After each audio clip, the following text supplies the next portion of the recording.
بسم اللہ الرحمن الرحیم۔ السلام علیکم۔ اللہ کی قسم میں بہت ڈرتا ہوں۔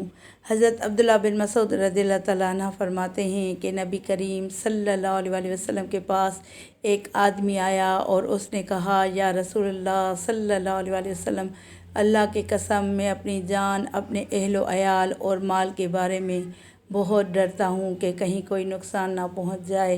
حضور صلی اللہ علیہ وسلم نے فرمایا، صبح شام یہ کلمات کہا کرو، بسم اللہ علی دینی و نفسی و ولدی و اہلہ و مالی۔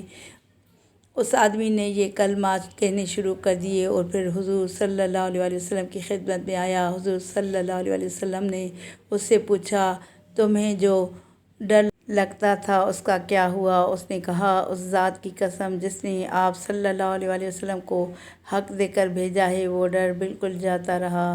سبحان اللہ عز و جل، صلو علی الحبیب صلی اللہ تعالیٰ علی محمد صلی اللہ علیہ وسلم۔